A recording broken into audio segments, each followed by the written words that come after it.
नमस्कार, मी करणसिंह पवार. आपण पाहता एलएस मराठी. बुलेटिनच्या सुरुवातीला घेऊयात वेगवान बातम्यांचा आढावा.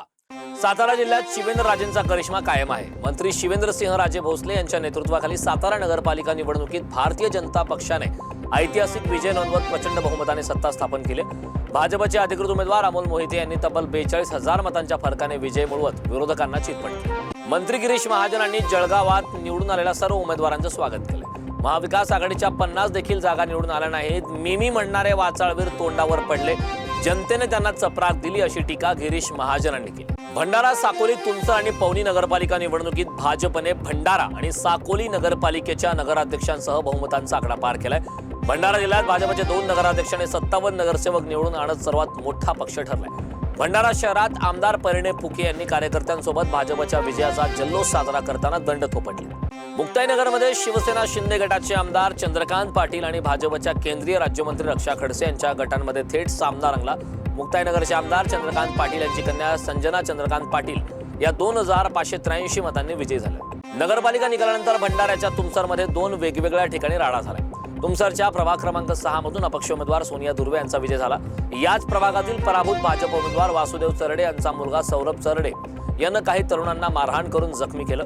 तर दुसऱ्या घटनेत तुमसर नगरपालिकेचे विजयी झालेले नगरसेवक पंकज बालपांडे यांनी त्यांचा प्रचार केला नाही असा राग मनात पकडून एका महिलेला शिवीगाळ करत मारहाण केल्याचा आरोप महिलेने केला. नांदेड जिल्ह्यात भाजपला बऱ्यापैकी यश मिळालं असून 3 नगरपालिका थेट भाजपच्या ताब्यात आल्यात. तर स्थानिक परिस्थिती लक्षात घेऊन अपक्ष म्हणून निवडणूक लढवलेल्या 2 सहयोगी नगरपालिका भाजप समर्थक म्हणून निवडून आल्यात. बिलोली आणि धर्माबाद नगरपालिका भाजपच्या ताब्यात असून एकूण 5 नगरपालिका भाजप आणि सहयोगी पक्षांच्या नियंत्रणाखाली आहे. चंद्रपूर, गडचिरोली, भंडारा आणि गोंदिया या भागात एकही मंत्रीपद न दिल्याने भाजपला धक्का बसलाय. महायुती सरकारने विदर्भावर अन्याय केला अशी प्रतिक्रिया आमदार सुधीर मुनगंटीवार यांनी दिली. भंडाऱ्यात 2 वेगवेगळ्या प्रभागातून मायलेक विजय झाले. मुलगा भाजपकडून तर आई अजित पवार यांच्या राष्ट्रवादीकडून नगरसेवक झाले. एकाच घरातील 2 नगरसेवक म्हणून निवडून जाणारे मायलेक हे भंडाऱ्याच्या इतिहासातील पहिले सदस्य ठरले. परभणीच्या जिंतूर शहरात मोकाट कुत्र्यांनी हैदोस माजवला. एका घरातील 3 लहान मुलांना मोकाट कुत्रा चावल्याची घटना घडली. या घटनेत 3ही मुले गंभीर जखमी झाल्याने त्यांना जिंतूर येथील रुग्णालयात उपचार करून पुढील उपचारासाठी जिल्हा रुग्णालयात हलवण्यात आले. बोईसर बस डेपो परिसरातून पोलिसांनी 3 किलो गांजासह 51 वर्षीय महिलेला अटक केली. अटक करण्यात आलेल्या महिलेचं नाव सविता शिव बहादूर सिंग असं आहे.